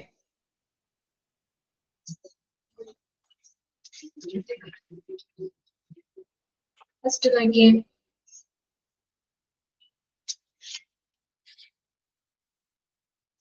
അതാണ് 1, 2, 3 എന്ന് പറഞ്ഞ നമ്പർ ഇട്ട് 9 പോയിന്റ് ആയിട്ടാ കൊടുത്തേക്കണം കേട്ടോ. ഓരോന്നും നമുക്ക് എവല്യൂഷൻ ആണ് പറഞ്ഞു പോകാം. Of institutional care to the sick was considered as a professional and spiritual by early rulers. പറഞ്ഞേക്കണേ, ഒരു പ്രൊഫഷണൽ ആയിട്ടുള്ള സ്പിരിച്വൽ ആയിട്ടുള്ള സംരക്ഷണമാണ് ഹോസ്പിറ്റല് നൽകേണ്ടത്, ഹോസ്പിറ്റല് കൊടുക്കേണ്ടത്, ഇൻസ്റ്റിറ്റ്യൂഷൻസ് കൊടുക്കേണ്ടത് എന്നാണ് അക്കാലത്തെ ഭരണകർത്താക്കന്മാര് കരുതിയിരുന്നത്. അല്ലേ? എങ്ങനെയാണ് ഒരു provision of institutional care to the sick, രോഗികളായിട്ടുള്ളവർക്ക് ഒക്കെ എങ്ങനെയുള്ള സംരക്ഷണം കൊടുക്കണം? Professional and spiritual. Professional and spiritual അങ്ങനെയുള്ള ഒരു വ്യവസ്ഥാപരമായിട്ടുള്ള, സ്പിരിച്വൽ ആയിട്ടുള്ള, ആത്മീയമായിട്ടുള്ള ഒരു സംരക്ഷണമാണ് ഹോസ്പിറ്റല് കൊടുക്കേണ്ടത് എന്നാണ് അക്കാലത്തെ ഭരണകർത്താക്കന്മാര് കരുതിയിരുന്നത്. സ്പിരിച്വൽ എന്ന് പറഞ്ഞാൽ ആത്മീയമായിട്ടുള്ള, വ്യവസ്ഥാപരമായിട്ടുള്ള, ആത്മീയമായിട്ടുള്ള സംരക്ഷണമാണ് ഹോസ്പിറ്റല് നൽകേണ്ടത് എന്നാണ് അക്കാലത്തെ ഭരണകർത്താക്കന്മാര് കരുതിയിരുന്നത്. അടുത്ത രണ്ടാമത്തെ പോയിന്റ് നോക്കിയ ആർത്രയ, അണ്ടർലൈൻ ചെയ്തു കേട്ടോ. ATRAYA, ആർത്രയ. Arthaya, the first Indian physician and teacher, lived in the University of the Takshashila.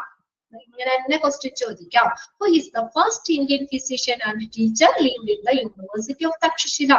Takshashila University ആദ്യത്തെ ഇന്ത്യൻ ഫിസിഷ്യൻ ടീച്ചർ ആരാണ്? lived, താമസിച്ചത് യൂണിവേഴ്സിറ്റി ഓഫ് തക്ഷശില. പണ്ട് കാലത്തൊക്കെ അങ്ങനെയല്ലേ അല്ലെ? അവിടെ താമസിച്ചല്ലേ പഠിപ്പിച്ചുകൊണ്ടിരുന്നത് ടീച്ചറ്. ഗുരുകുല സമ്പ്രദായവും ഇതൊക്കെയല്ലേ അവിടെ. കുട്ടികളൊക്കെ ആണെങ്കിലും ആ ഒരു സ്റ്റൈലായിരുന്നു പണ്ടൊക്കെ. അതാണ് ഇവിടെ ഉണ്ട് യൂണിവേഴ്സിറ്റി ഓഫ് തക്ഷശില പറഞ്ഞേക്കുന്നത് കേട്ടോ. ദ ഫസ്റ്റ് ഇങ്ങനെ നമുക്ക് ചോദിക്കാം, who is the first Indian physician and teacher lived in the University of Takshashila? ആരാണ്? ആർത്രയ. അണ്ടർലൈൻ ചെയ്ത് വെച്ചേ. ഇനി അപ്പൊ ആർത്രയുടെ കഴിഞ്ഞു. ഇനി അവിടെ സിശ്രുത ചരക, സിശ്രുതന്റെയും ചരകന്റെയും കാലഘട്ടത്തിലേക്ക് കടന്നു. സിശ്രുത, SUSH, നിങ്ങളുടെ ടെക്സ്റ്റ് ഒന്ന് നോക്കി പിള്ളേരെ, അതിന്റെ സ്പെല്ലിംഗ് കറക്റ്റ് ആണോ കിടക്കണേന്ന് ടെക്സ്റ്റ് ഉള്ളവര്. SUSHRUTA എന്നാട്ടോ Sushruta. SUSHRUTA Sushruta. SUSHRUTA Sushruta. 6th century BC, Charaka 200 AD. ഇനി ശുശ്രുത.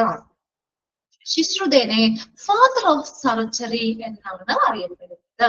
എക്സാമിന് ചോദിക്കും, who is the father of surgery? ഏത് ഉറക്കത്തിൽ ചോദിച്ചാലും പറയണം. Father of surgery. സർജറിയുടെ ഫസ്റ്റ് ലെറ്റർ ഏതാ? സർജറിയുടെ ഫസ്റ്റ് ലെറ്റർ ഏതാ? എസ് അല്ലേ? ശുശ്രുതന്റെ ഫസ്റ്റ് ലെറ്റർ ഏതാ? എസ് തന്നെയല്ലേ? ഇനി മറക്കോ? ഫാദർ ഓഫ് സർജറി ഓപ്ഷൻ തന്നാല് ചരക, അശോക, ശുശ്രുത എന്നൊക്കെ തന്നാലും നമുക്ക് അക്ബർ എന്നൊക്കെ തന്നാലും നമുക്ക് എഴുതാലോ. ആരാണ് ഫാദർ ഓഫ് സർജറി എന്ന് പറയുന്നത്? ആരാണ്? ശുശ്രുത. മറക്കോ? ഇല്ലല്ലോ. അത് എളുപ്പവഴി ഞാൻ പറഞ്ഞതാട്ടോ. ശുശ്രുതയുടെ ആദ്യത്തെ ലെറ്റർ എസ്, സർജറിയുടെ ആദ്യത്തെ ലെറ്റർ എസ്. അപ്പൊ നിങ്ങൾക്ക് മാറിപ്പോണ്ട. ഫാദർ ഓഫ് സർജറി ആരാണ്? ശുശ്രുത. അണ്ടർലൈൻ ചെയ്ത് വെച്ചവിടെ. Ancient Indian surgeon known in his outstanding operation and technique and for his influential dissertation. Dissertation എന്ന് പറഞ്ഞാൽ പ്രബന്ധം. ശുശ്രുത സംഹിത. അപ്പൊ ഈ ശുശ്രുതന്റെ ടെക്സ്റ്റ് ആണ് ഏത്? ശുശ്രുത സംഹിത. ശുശ്രുത സംഹിത. SUSHRUTA ശുശ്രുത സംഹിത. ശുശ്രുത സംഹിത എന്ന് പറഞ്ഞ ആ പ്രബന്ധം, ആ ടെക്സ്റ്റും കൊണ്ടും പിന്നെ അതുപോലെ തന്നെ ഔട്ട്സ്റ്റാൻഡിങ് ഓപ്പറേഷൻസ് അല്ലെ, ആ സർജറിയിലുള്ള അദ്ദേഹത്തിന്റെ നമുക്ക് വിലമതിക്കാൻ പറ്റാത്ത അല്ലെ നല്ലൊരു ഔട്ട്സ്റ്റാൻഡിങ് ആയിട്ടുള്ള പ്രവർത്തനങ്ങള്, അതുപോലെ തന്നെ ടെക്നിക്ക്, ഇതുകൊണ്ടൊക്കെയാണ് അദ്ദേഹത്തെ ഈ ഫാദർ ഓഫ് സർജറി എന്നറിയപ്പെടുന്നത്. The main, ഈ ശുശ്രുത സംഹിത എന്ന് പറഞ്ഞാൽ എന്താ? The main origin of a knowledge about the surgery in India, ancient India. Ancient ഇന്ത്യയില് ഈ നമ്മുടെ സർജറികളെ കുറിച്ച് നല്ല നോളജ് ഒക്കെ തരുന്ന അതിന്റെ പ്രധാനപ്പെട്ട ഉറവിടം എന്താണ്? ആ ഒരു പ്രബന്ധം. ഇത് ശുശ്രുത സംഹിത. ശുശ്രുത സംഹിത, the main origin of knowledge about the surgery. സർജറിനെ കുറിച്ചാണ്. ഇതാണ് വൈദ്യശാസ്ത്രത്തിന്റെ തന്നെ ഏറ്റവും പ്രധാനപ്പെട്ട ഗ്രന്ഥങ്ങളിൽ ഒന്നാണ് ഇത് ശുശ്രുത സംഹിത എന്ന് പറയുന്നത്. അതെ, ശുശ്രുതൻ എഴുതിയതാണ്. അദ്ദേഹം അതിനകത്ത് ഏതാണ് 300-ലധികം ശസ്ത്രക്രിയ രീതികളെ കുറിച്ചും അതുപോലെ 120ഓളം ശസ്ത്രക്രിയ ഉപകരണങ്ങളെ കുറിച്ചും ഒക്കെ ആ ടെക്സ്റ്റില് പ്രതിപാദിക്കുന്നുണ്ട്. ഡീറ്റെയിൽ കാര്യങ്ങളൊക്കെ പറയുന്നുണ്ട്. 300-ലധികം ശസ്ത്രക്രിയ രീതികള്, പിന്നെ 120ഓളം ശസ്ത്രക്രിയ ഉപകരണങ്ങളെ കുറിച്ചൊക്കെ അദ്ദേഹം പറയുന്നുണ്ട്. കണ്ടോ, നമുക്ക് സർജറിനെ കുറിച്ച് നല്ലൊരു നോളജ് തരുന്ന ഒരു ടെക്സ്റ്റ് ആണ്, പ്രബന്ധമാണ് ശുശ്രുത സംഹിത. അപ്പൊ ശുശ്രുത സംഹിത എന്ന് പറഞ്ഞ ടെക്സ്റ്റ് എഴുതിയത് കൊണ്ടും പിന്നെ അദ്ദേഹത്തിന്റെ ആ ഈ സർജറിയിലുള്ള അദ്ദേഹത്തിന്റെ ആ നല്ല ടെക്നിക്ക്, ഔട്ട്സ്റ്റാൻഡിങ് ഓപ്പറേഷൻസ്, ഇതുകൊണ്ടൊക്കെയാണ് അദ്ദേഹത്തെ എന്തെന്ന് പറയുന്നത് ഫാദർ ഓഫ് സർജറി എന്നറിയപ്പെടുന്നത്. Indian surgeon. ഓക്കെ, ആ കാര്യങ്ങളൊന്ന് നോട്ട് ചെയ്യുക. ഫാദർ ഓഫ് സർജറി ആരാണ്? ഈ ശുശ്രുതന്റെ ടെക്സ്റ്റ് ഏതാണ്? ശുശ്രുത സംഹിത. 2 കാര്യങ്ങൾ നോട്ട് ചെയ്ത് വെക്കാം. ഇനി അടുത്തതാണ് ചരക. ശുശ്രുതം കഴിഞ്ഞ അടുത്ത ആരിലേക്ക് പോണേ? ചരക. ചരകയാണ്. ശുശ്രുതിന്റെ മനസ്സിലായോ? ക്ലിയർ ആയോ? വായിച്ചു നോക്കണോ? ഓക്കെ ആണോ? യെസ്. പൊന്നു ഇവിടെ ഒരു തമ്പ് തന്നിട്ടുണ്ട്. ആർക്കെങ്കിലും സംശയമുണ്ടോ? ശുശ്രുതൻ ആരാന്ന് പറഞ്ഞു അല്ലേ? സ്ക്രീൻ ഓഫ് ആണോ? എന്താണ് സ്ക്രീൻ കാണുള്ളേ നിങ്ങള്? യെസ്, ഞാൻ ചോദിച്ചായിരുന്നല്ലോ ആദ്യം. പറ്റി ഇനി റേഞ്ചിന്റെ എന്തെങ്കിലും പ്രശ്നമുണ്ടോ? ഒന്നുകൂടെ നോക്കിയടാ, ശരിയാണോ എന്ന്? അല്ലെങ്കിൽ പെട്ടെന്ന് അത് ലെഫ്റ്റ് അടിച്ചിട്ട് ഒന്നുകൂടെ കയറി നോക്കി.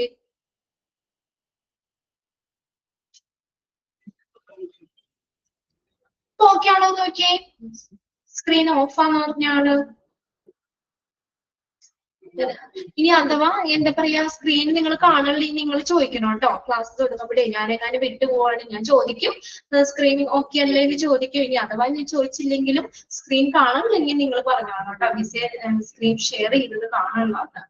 പിന്നെ ടെക്സ്റ്റ് ഉണ്ടല്ലോ നിങ്ങളുടെ കയ്യിൽ, ടെക്സ്റ്റും കൂടി എടുത്ത് വെക്കണം. എന്നാലാണ് നമുക്ക് ഓരോന്ന് പറയുമ്പോൾ കറക്റ്റ് ആയിട്ട് അവിടെ അണ്ടർലൈൻ ചെയ്തിടാൻ പറ്റുള്ളൂ.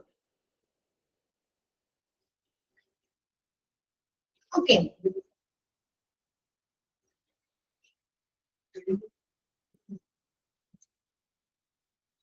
ഓക്കെ, ക്ലിയർ അല്ലേ? ശിശുദിന്റെ കാര്യം പറഞ്ഞതൊക്കെ ഫാദർ ഓഫ് സർജറി എന്നാണ് അദ്ദേഹത്തിന്റെ ടെക്സ്റ്റിന്റെ പേര് നമ്മൾ പറഞ്ഞു. ആ ശിശുദ സംഹിത എന്ന് പറഞ്ഞ എന്താണ്? നമുക്ക് സർജറി, ഏൻഷ്യന്റ് ഇന്ത്യയില് നമ്മൾ സർജറിനെ കുറിച്ച് നല്ല അറിവുകൾ തരുന്ന ഒരു മെയിൻ ഒറിജിനാണ് ഈ പ്രബന്ധം ടെക്സ്റ്റ്. ഇനി അടുത്തതാണ് ചരകയാണ്. Charaka was one of the main contribution to Ayurveda. ആയുർവേദത്തിന് വളരെയധികം സംഭാവനകൾ നൽകിയ വ്യക്തിയാണ് ആര്? ചരക. അണ്ടർലൈൻ ചെയ്തേ. Dash was one of the main contribution of Ayurveda. ആയുർവേദത്തിന് വളരെയധികം സംഭാവന നൽകിയ വ്യക്തിയാണ് ആര്? Charaka. A system of medicine and lifestyle developed in ancient India. ഒരു എന്താണ് ഈ ആയുർവേദം എന്ന് പറഞ്ഞ എന്താണ്? System of medicine and life style develop in India. ഇന്ത്യയില്, ഏൻഷ്യന്റ് ഇന്ത്യയില് നിലനിന്നിരുന്ന ഒരു വൈദ്യശാസ്ത്ര രീതിയാണ് അല്ലെ, ഒരു ലൈഫ് സ്റ്റൈലാണ് ഏതെന്ന് പറയുന്നത്? ഈ ആയുർവേദ എന്ന് പറയുന്നത്. ആയുർവേദ മരുന്നുകൾ കഴിക്കുന്നവരുണ്ടോ? ആയുർവേദ മരുന്നുകളൊക്കെ കഴിക്കുന്നുണ്ടോ?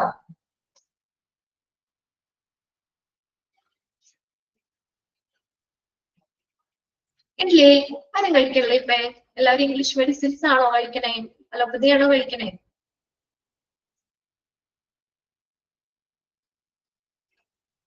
യെസ്, കുറച്ച് പേര് ഇട്ടിട്ടുണ്ട്.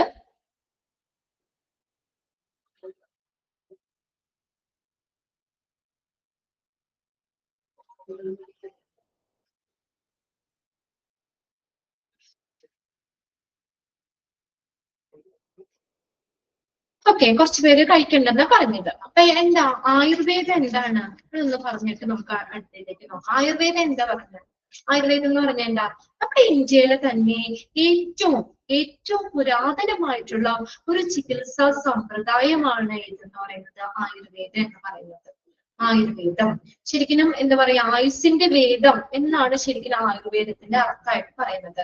ഈ ആയുർവേദത്തിൽ എന്താ പറയുന്നത് വെച്ചാൽ, ഈ പ്രപഞ്ചത്തിലുള്ള എല്ലാ സർവചരാചരങ്ങളും മനുഷ്യരും എല്ലാവരും ഉണ്ടായിരിക്കുന്നത് ഏതുകൊണ്ടാ? പഞ്ചഭൂതങ്ങൾ കൊണ്ടാണ്. പഞ്ചഭൂതാസ് ഏതൊക്കെയാണെന്നറിയോ? പഞ്ചഭൂതങ്ങൾ ഏതാ നമ്മുടെ? ഏതൊക്കെയാ? ഭൂമി, വായു, ജലം, ആകാശം, അഗ്നി അല്ലെ? Earth, air, water, space, fire. ഇങ്ങനെ നമ്മുടെ ഭൂമിയിലുള്ള സർവ്വചരാചരങ്ങളും മനുഷ്യരും ഒക്കെ ഉണ്ടായിരിക്കുന്നത് എന്തുകൊണ്ടാണ് ആയുർവേദം പറയുന്നത്? പഞ്ചഭൂതങ്ങൾ കൊണ്ടാണ് എന്നാണ് പറയുന്നത്. ഈ ആയുർവേദ സിദ്ധാന്തം അനുസരിച്ച് ഒരു മനുഷ്യന്റെ ശരീരത്തില് 3 ദോഷങ്ങൾ ഉണ്ടെന്നാ പറയുന്നത്. അതാണ് ആയുർവേദത്തിന്റെ ഒരു സിദ്ധാന്തം. ജസ്റ്റ് ഒന്ന് ഞാൻ പറയണമെന്നുള്ളൂ കേട്ടോ. ആയുർവേദ സിദ്ധാന്തം അനുസരിച്ച് ഒരു മനുഷ്യ ശരീരത്തില് 3 ദോഷങ്ങളുണ്ട്. ഏതൊക്കെയാണെന്നറിയോ? 3 ദോഷങ്ങള്. ആയുർവേദ മരുന്നൊക്കെ കഴിക്കണം, അതാ ഞാൻ ചോദിച്ചേ കഴിക്കണ്ടോ എന്ന് ചോദിച്ചത്. എന്താ 3 ദോഷങ്ങൾ? ഏതാ ആയുർവേദം പറയുന്ന 3 ദോഷങ്ങൾ? ഏതാ? വാത, പിത്ത, കഫ. മനസ്സിലായോ? 3 ദോഷങ്ങൾ ഉണ്ടെന്നാ പറയുന്നത്. അപ്പൊ ഈ 3 ദോഷങ്ങളുടെ സമഗ്രമായിട്ടുള്ള അവസ്ഥയാണ് ആരോഗ്യം. അതിന്റെ ഇക്വിലിബ്രിയമാണ് അല്ലെ? അപ്പൊ ആരോഗ്യം എന്നാണ് ആയുർവേദം പറയുന്നത്. ഇനി അതിൽ ഏതെങ്കിലും ഒന്നിന്റെ ഇംബാലൻസ് വരികയാണെങ്കിൽ, ഏറ്റക്കുറച്ചിൽ വരികയാണെങ്കിൽ അതാണ് രോഗം എന്നാണ് ആയുർവേദം പറയുന്നത്. ഇപ്പൊ കഫത്തിന്റെ അളവ് കൂടി, പിത്തത്തിന്റെ അളവ് കുറഞ്ഞു, അപ്പൊ അതാ നോർമൽ ലെവല്, ഇക്വിലിബ്രിയം ലെവൽ ഉണ്ടല്ലോ, ഈക്വൽ ആയിരിക്കണം എന്നൊക്കെ. അതാണ് ശരിക്കും ആരോഗ്യം. ഇനി അതിൽ ഏതെങ്കിലും ഒന്നിന് ഫ്ലക്ച്വേഷൻസ് സംഭവിക്കുകയാണെങ്കിൽ, ഏറ്റക്കുറച്ചിൽ വരുവാണെങ്കിൽ അതാണ് രോഗം എന്നാണ് ആയുർവേദം പറയുന്നത്. ആയുർവേദത്തില് നമുക്ക് എന്താണ് ഈ പച്ചമരുന്നുകളൊക്കെയല്ലേ നമുക്ക് തരുന്നത് അല്ലെ? കഷായമൊക്കെ ആയിട്ടും ഗുളിക രൂപത്തിലും ഒക്കെയാണ് തരുന്നത്. നമുക്ക് വേറെ സൈഡ് എഫക്ട്സോ കാര്യങ്ങളോ ഒന്നുമില്ല ആയുർവേദ മരുന്ന് കഴിക്കണേ കൊണ്ട് അല്ലെ? വേറെ പ്രശ്നങ്ങളൊന്നുമില്ല, വേറെ ബുദ്ധിമുട്ടുകളോ കാര്യങ്ങളോ ഒന്നുമില്ല. അപ്പൊ ഈ ആയുർവേദത്തിന് വളരെയധികം കോൺട്രിബ്യൂഷൻ, ജസ്റ്റ് ആയുർവേദം എന്താണെന്നൊന്നും പറഞ്ഞു എന്നുള്ളൂ കേട്ടോ. അത് നമുക്ക് പി ജിയിൽ പഠിക്കാറുണ്ട്. ഇവിടെ 3 ദോഷങ്ങൾ, വാത പിത്ത കഫ. 3 ദോഷം ആയുർവേദ സിദ്ധാന്തം പറയുന്നത് ഒരു മനുഷ്യ ശരീരത്തില് 3 ദോഷങ്ങൾ, മനുഷ്യ ശരീരത്തില് 3 ദോഷങ്ങൾ, വാത പിത്ത കഫ. അതിൽ എന്തെങ്കിലും ഫ്ലക്ച്വേഷൻസ് വരുമ്പോൾ അതാണ് രോഗം ഉണ്ടായിരിക്കുന്നത്, അതാണ് രോഗം എന്നാണ് പറയുന്നത്. അപ്പൊ അതിന് ഇംബാലൻസ് വരികയാണെങ്കിൽ ഇപ്പൊ നമ്മൾ എന്ത് ചെയ്യണം, എങ്ങനെയാ വന്നതെന്നൊക്കെ നോക്കിയിട്ട് അതിനെ നോർമൽ ആക്കാൻ ശ്രമിക്കുക. അതിനെ നോർമൽ ആക്കാൻ ശ്രമിക്കുകയാണ് ആയുർവേദം ചെയ്യുന്നത്. പച്ചമരുന്നുകളാണ് കഴിക്കുന്നത്, അത് കഷായ രീതിയിലോ അല്ലെങ്കിൽ ഗുളിക രൂപത്തിലോ ഒക്കെയാണ് കഴിക്കുന്നത്. വേറെ സൈഡ് എഫക്ട്സോ കാര്യങ്ങളോ ഒന്നുമില്ല. ഇപ്പൊ നോക്കിയേ, ഈ ആയുർവേദ എന്ന് പറഞ്ഞാൽ system of medicine and life style developed in ancient India.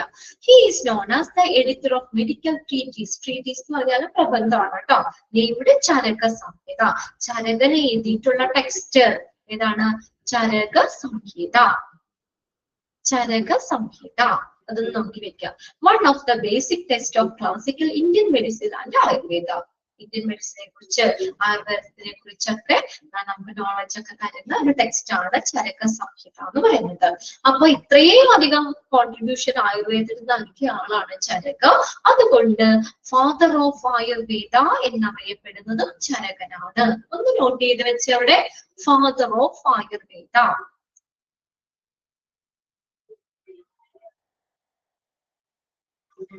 Not ചെയ്തോ? അപ്പൊ നമ്മൾ 2 കാര്യം പറഞ്ഞു. ഫാദർ ഓഫ് സർജറി ആരാണ്? ശുശ്രുത, മറന്നു പോകരുത്, ശുശ്രുതയാണ്. ഫാദർ ഓഫ് ആയുർവേദ എന്നറിയപ്പെടുന്നത് ആരാ? ചരക. ഓക്കെ, പഠിച്ചത് രണ്ടോ? പിന്നെ ഫാദർ ഓഫ് മെഡിസിൻ ആരാണ്? ഹിപ്പോക്രാറ്റ്സ്, അല്ലെ? അതും പഠിച്ചു. 3 കാര്യങ്ങളും പഠിച്ചു. ഇത് 3-ല് ഏതെങ്കിലും ഒരെണ്ണം നിങ്ങൾക്ക് എക്സാമിന് ചോദിക്കും കേട്ടോ. ഉറപ്പായിട്ടുള്ള ഒരു ക്വസ്റ്റ്യൻ ആണ്. ഏതെങ്കിലും ചോദിക്കാനുണ്ട്, 3 തറവാട്ട് വയ്ക്കാം. ഓക്കെ, സർജറിയുടെ മാത്രമല്ലോ ശുശ്രുത എന്നുള്ളത് ഞാൻ പറഞ്ഞ ലൈസ് വെച്ചിട്ട് തന്നെയാണ് വരുന്നത്. ശുശ്രുതി സർജറി എന്ന് കാണുമ്പോൾ തന്നെ നമുക്ക് എഴുതാം ഏതാണ് ശുശ്രുത എന്ന് എഴുതാം കേട്ടോ. ആയുർവേദ ഫാദർ ഇത്രയും അധികം കോൺട്രിബ്യൂഷൻ നൽകിയ ആളാണ് ചരക. അതുകൊണ്ട് അദ്ദേഹത്തെ തന്നെയാണ് ആയുർവേദത്തിന്റെ ഫാദർ എന്ന് പറയുന്നത്. Father of Ayurveda Charaka. എഴുതി വെച്ചോ അവിടെ സൈഡില്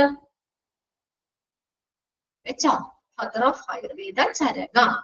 യെസ്.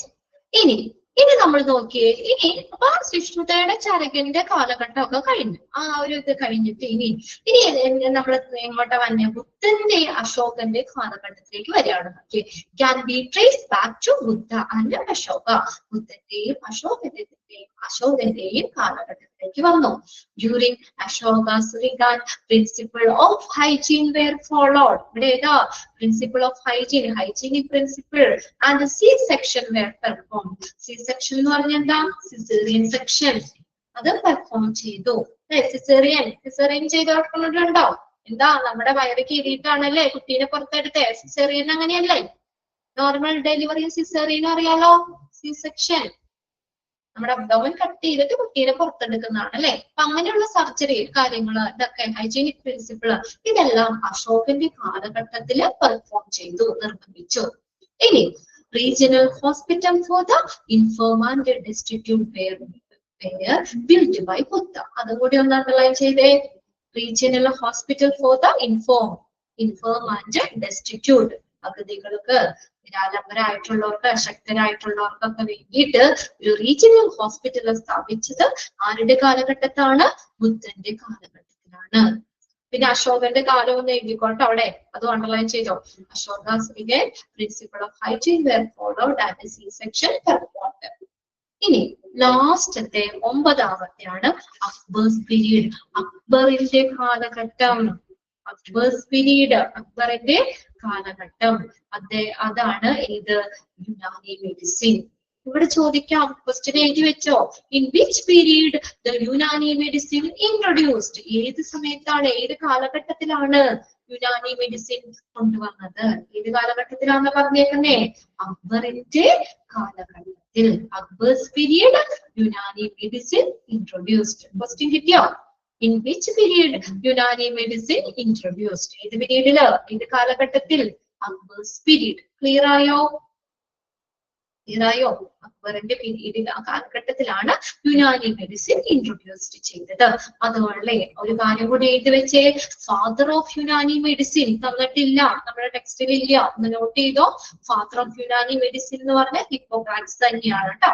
ഹിപ്പോക്രാറ്റ്സ് തന്നെയാണ് ഫാദർ ഓഫ് യുനാനി മെഡിസിൻ. നമ്മള് ഫാദർ ഓഫ് ആയുർവേദ പറഞ്ഞില്ലേ, father of medicine, father of Ayurveda പറഞ്ഞു, ഫാദർ ഓഫ് സർജറി പറഞ്ഞു. അപ്പോ ഫാദർ ഓഫ് മെഡിസിൻ നമ്മൾ പറഞ്ഞു ഹിപ്പോക്രാറ്റസ്, അദ്ദേഹം തന്നെയാണ് ഫാദർ ഓഫ് യുനാനി എന്ന് പറയുന്നത്. രണ്ടിനെ ഒരാളും പഠിച്ചാൽ മതി. Father of medicine, father of Unani, Hippocrates.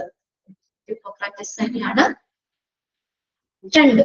Okay, 4 കാര്യങ്ങൾ കിട്ടിയില്ല അവിടെ. ഫാദർ ഓഫ് യുനാനി ആരാണ്, ഫാദർ ഓഫ് ആയുർവേദ ആരാണ്, father of surgery, father of medicine. Clear അല്ലേ 4 കാര്യങ്ങളും? ഇനി യുനാനി മെഡിസിൻ. യുനാനി ആരെങ്കിലും കേട്ടിട്ടുണ്ടോ അങ്ങനെ ഒരു സംഭവം? യുനാനി ചികിത്സ എന്ന് ചെയ്യണ്ടോ ആരെങ്കിലും? കഴിഞ്ഞ ബാച്ചിൽ ഒരു കുട്ടീനോട് ചോദിച്ചപ്പോ കേട്ടിട്ടുണ്ട്, ചെയ്യണ്ടെന്ന് പറഞ്ഞു. ഇല്ല, യുനാനി എന്ന് പറഞ്ഞൊരു ട്രീറ്റ്മെന്റ് ചെയ്യണം. ആയുർവേദം അറിയാലോ അല്ലെ, ആയുർവേദ മരുന്നൊക്കെ കഴിക്കണ്ട അല്ലെ. യുനാനി എന്ന് പറഞ്ഞത് ഗ്രീക്കിൽ നിന്ന് വന്ന ഒരു വൈദ്യശാസ്ത്രമാണ് യുനാനി.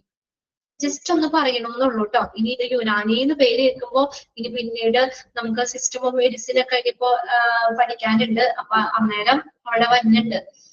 അപ്പൊ നിങ്ങക്ക് എന്താ പറയാ, യുനാനിനെ കുറിച്ച് പറയും. അപ്പൊ ഇനി കേട്ടിട്ടില്ല എന്ന് പറയണത്, ഞാനവിടെ ഫസ്റ്റ് ക്ലാസ്സിൽ കയറിയത്. അപ്പൊ അതുകൊണ്ട് ഞാൻ പറഞ്ഞതാണ്. യുനാനി എന്ന് പറഞ്ഞത് ഗ്രീക്കിൽ നിന്നും വന്ന ഒരു വൈദ്യശാസ്ത്രമാണ് യുനാനി എന്ന് പറയുന്നത്. യുനാനി സിദ്ധാന്തം അനുസരിച്ച് നമ്മുടെ മനുഷ്യ ശരീരത്തിൽ 4 ദ്രവങ്ങളുണ്ട്. ഓക്കെ, യുനാനി സിദ്ധാന്തം അനുസരിച്ച് നമ്മുടെ മനുഷ്യ ശരീരത്തിൽ 4 ദ്രവങ്ങൾ ഉണ്ടെന്നാ പറയുന്നത്. System set four components R body. Unani സിദ്ധാന്തം അനുസരിച്ച് നമ്മുടെ ശരീരത്തിൽ 4 ദ്രവങ്ങൾ ഏതൊക്കെയാണെന്നറിയോ? ബ്ലഡ്, ഒന്നാമത്തേത് ബ്ലഡ്, രക്തം, ബ്ലഡ്. രണ്ടാമത്തെയാണ് ഫ്ലം എന്ന് പറയും, കഫം, കഫം, ഫ്ലം, PHELGM. മനസ്സിലാക്കി വെച്ചാൽ മതി. Plum, PHELGM. അടുത്തതാണ് ബ്ലാക്ക് ബൈൽ, കറുത്ത പിത്തം, BLACK, black, bile, BILE, bile. പിന്നെ ബൈല്, യെല്ലോ ബൈല് അല്ലെങ്കിൽ ബൈല്, പിത്തം, BILE, പിത്തം, കറുത്ത പിത്തം. അങ്ങനെ 4 ദ്രവങ്ങൾ ഉണ്ടെന്നാണ് യുനാനി പറയുന്നത്. ഏതൊക്കെയാ? നമ്മുടെ മനുഷ്യ ശരീരത്തില് 4 ദ്രവങ്ങളുണ്ട്. ഏതൊക്കെയാ? Blood, plum, bile, black bile. കിട്ടിയോ? 4 രക്തമുണ്ട്, കഫമുണ്ട്, പിത്തമുണ്ട്, കറുത്ത പിത്തം. ഇങ്ങനെ 4 ദ്രവങ്ങൾ ഉണ്ടെന്നാണ് യുനാനി പറയുന്നത്. അപ്പോ ഇതിന്റെ അളവിലോ സ്വഭാവത്തിലോ എന്തെങ്കിലും ഫ്ലക്ച്വേഷൻസ് വരുവാണ്, ഏറ്റക്കുറച്ചിൽ വരുവാണ്, അതാണ് രോഗം. അതാണ് യുനാനി പറയുന്നത്. ഇതിൽ ഏതെങ്കിലും ഇപ്പൊ രക്തത്തിന്റെ അളവ് കൂടി, കുറഞ്ഞു, പിത്തം കുറഞ്ഞു, കൂടി, അപ്പൊ അങ്ങനെ ഈ 4 കാര്യങ്ങളിലും, ഈ 4 ദ്രവങ്ങളിലും എന്തെങ്കിലും ഏറ്റക്കുറച്ചിൽ ഉണ്ടാവുകയാണെങ്കിൽ അതാണ് രോഗം. അപ്പൊ എന്താ ചെയ്യണേന്ന് പറയോ? രോഗം എങ്ങനെ ഉണ്ടായെന്ന് കണ്ടെത്തും. എന്നിട്ട് ഈ 4 സംഗതികളെയും ബാലൻസ് ചെയ്യാൻ ശ്രമിക്കുന്ന ഒരു ചികിത്സാ രീതിയാണ് യുനാനി എന്ന് പറയുന്നത്. ഓക്കെ, കിട്ടിയോ? ഈ 4 കാര്യങ്ങളെയും ബാലൻസ് ചെയ്യാൻ ശ്രമിക്കുന്ന ഒരു ചികിത്സാ രീതിയാണ് യുനാനി എന്ന് പറയുന്നത്. ഓക്കെ, കിട്ടിയോ? അപ്പൊ എങ്ങനെയാണ് രോഗം ഉണ്ടായെന്ന് നോക്കും. ഇപ്പൊ രക്തത്തിന്റെ അളവ് കൂടുകയാണെങ്കിൽ എന്ത് ചെയ്യും? അത് ബാലൻസ് ആക്കാൻ നോക്കും. കണ്ടോ? അപ്പൊ 4 ദ്രവങ്ങളാണ്. അതാണ് system set that 4 components are seen in human body. ഏതൊക്കെ? ബ്ലഡ് ഉണ്ട്, ഫ്ലം ഉണ്ട്, ബൈലുണ്ട്, ബ്ലാക്ക് ബൈലുണ്ട്. കണ്ടോ? 4 കാര്യങ്ങൾ. ഈ 4 കാര്യങ്ങളില് എന്തെങ്കിലും ഏറ്റക്കുറച്ചിൽ വരികയാണെങ്കിൽ അതാണ് രോഗം. അപ്പൊ എങ്ങനെ രോഗം ഉണ്ടായെന്ന് കണ്ടെത്തും. എന്നിട്ട് എന്ത് ചെയ്യും? ഇതിന് 4 ബാലൻസ് ചെയ്യാൻ ശ്രമിക്കും. അതാണ് ഇത് യുനാനി ചികിത്സ എന്ന് പറയുന്നത്. യുനാനി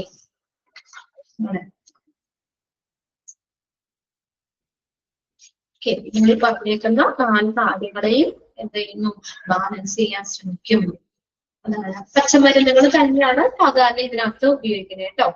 പൊടിയായിട്ടോ കഷായം ഒക്കെ ആയിട്ടൊക്കെ ആയുർവേദം പോലെ തന്നെ മരുന്നുകൾ തന്നെയാണ് ഇവിടെ യുനാനിലൊക്കെ ഉപയോഗിക്കുന്നത് കൂടുതലായിട്ട്. ഓക്കെ, ജസ്റ്റ് ഒന്ന് പറഞ്ഞു എന്നുള്ളൂ. അപ്പൊ നമുക്ക് ഇത്രയും നോക്കിയാൽ മതി. അക്ബേഴ്സ് പീരീഡിലാണ് യുനാനി മെഡിസിൻ ഇൻട്രൊഡ്യൂസ് ചെയ്തത്. അങ്ങനെ ചോദിക്കാം, in which period Unani medicine introduced? Akbar's period. Father of Unani medicine ആരാണ്? ഹിപ്പോക്രാറ്റസ്. ഹിപ്പോക്രാറ്റസ് ആണ് ഫാദർ ഓഫ് യുനാനി എന്ന് പറയുന്നത്. ആ രണ്ട് കാര്യങ്ങൾ നോട്ട് ചെയ്താൽ മതി. ഇത് ഞാൻ വെറുതെ ഒന്ന് പറഞ്ഞു എന്നുള്ളൂ, ടെക്സ്റ്റിൽ ഇല്ല. എക്സാമിനൊന്നും ഇതിനൊന്നും അങ്ങനെ വല്ല ടെക്സ്റ്റിൽ ഇല്ലാത്ത കാര്യങ്ങളൊന്നും വരില്ല. നമ്മുടെ ടെക്സ്റ്റിൽ ബേസ് ചെയ്ത് തന്നെയായിരിക്കും ക്വസ്റ്റ്യൻസ് വരുന്നത് കേട്ടോ. ഓക്കെ, അപ്പൊ നെക്സ്റ്റ് മാം ഇനിയിപ്പോ ജോയിൻ ചെയ്യും. ഓക്കെ, എന്നെയും ജ്യോതി സാറിനെ അല്ലേ നിങ്ങൾ കണ്ടുള്ളൂ. ഇനി ഇവിടെ ഉണ്ട് നമ്മുടെ മിസ്സന്മാര് കുറെ വരാനുണ്ട്. അപ്പൊ നെക്സ്റ്റ് മാം ജോയിൻ ചെയ്യും. ഓക്കെ, ഞാൻ എന്റെ ക്ലാസ് എല്ലാം നിർത്തിക്കോട്ടെ, വൈൻഡപ്പ് ചെയ്തോട്ടെ. Okay, bye. നെക്സ്റ്റ് മാം ഇപ്പൊ ജോയിൻ ചെയ്യൂ കേട്ടോ, അതിന് പോകല്ലേ. Okay, bye. ക്ലാസ് അപ്പൊ ഓക്കെ ആണല്ലോ അല്ലെ? മനസ്സിലാവുന്നില്ലേ? ഹിസ്റ്ററി ആണ്, നിങ്ങൾ ഒരുപാട് അങ്ങനെ ടെൻഷൻ അടിക്കണ്ട. നമ്മുടെ ഹോസ്പിറ്റലിലേക്ക് നമ്മൾ കടന്നിട്ടില്ല. അപ്പൊ അതിന്റെ ഒരു ഹിസ്റ്ററി കാര്യങ്ങളൊക്കെ നമ്മളൊന്ന് പറഞ്ഞു വെച്ചു എന്നുള്ളൂ. Okay, bye. നെക്സ്റ്റ് ക്ലാസ്സിൽ കാണാം കേട്ടോ. നെക്സ്റ്റ് മാം ജോയിൻ ചെയ്യും.